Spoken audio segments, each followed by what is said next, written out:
that Yeah. button.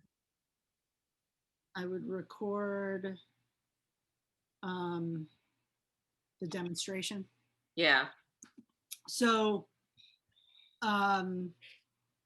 you might want to place stitch markers until you get a few rows, because once it's established, it's pretty easy to see, you know, where the Yeah. thing is, but at the beginning, it's like, which one of these stitches, you know. So the left twist, so it's a combination of a slip stitch and a twist. So with a twist, you're knitting both stitches, right? And you're just kind of like switching the order. And with a slip stitch, you're skipping, you know, you're just slipping it without knitting it. So this one, the stitch that's traveling across the fabric on a diagonal is slipped. The way I'm doing the left twist is, So you have you did 3 stitches, just did them. yeah, Right? I just knitted up to, and when you're going to the left, you're going to knit up to the slip stitch because you're going to pull the stitch that comes after it behind it. If you think of it like a cable, Yeah. this stitch is going to come off. And I think that's Okay. how she writes it in the pattern, right? So if you want to do it that way, you can take a stitch marker, slip it off, hold it in front,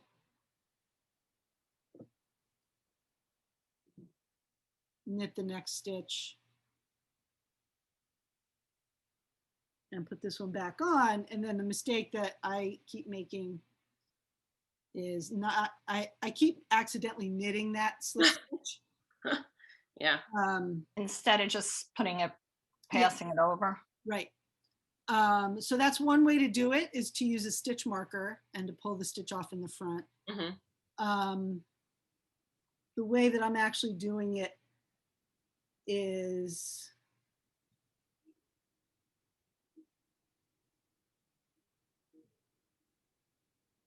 coming in behind.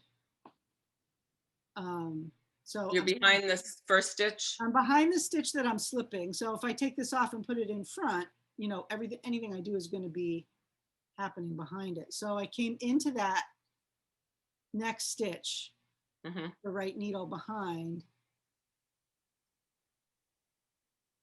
slip them both off. This is the way that I would also kind of do a cable without a cable needle.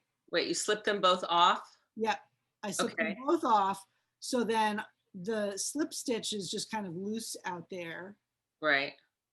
And I put that back on, and now I've essentially taken this off, right, and put it in the back. And I can put it back on the left-hand needle and knit it. And that's, I like the other way. right. Well, I think I want to watch you do that again. Okay, whatever Thank you're you. comfortable with. Yeah.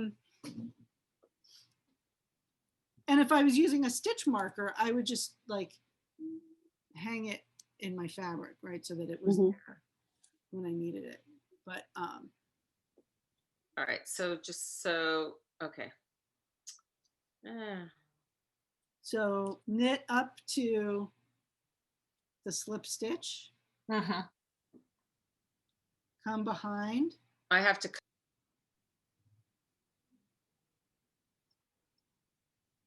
I just slip the left needle out of both of them and then put the slip stitch back on the left.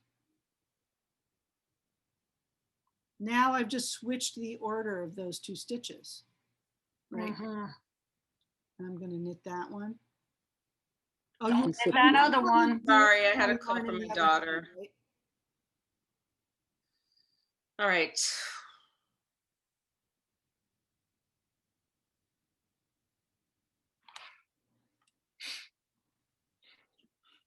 So if I'm holding my yarn in my right hand, this part is the same. I'm going to come in behind, slip my left needle out of both, put the slip stitch back on, this one back on, knit that one, and slip that one. Okay, I'm sorry. Can you do that one more time, Gretchen? I was distracted by a phone call from my daughter.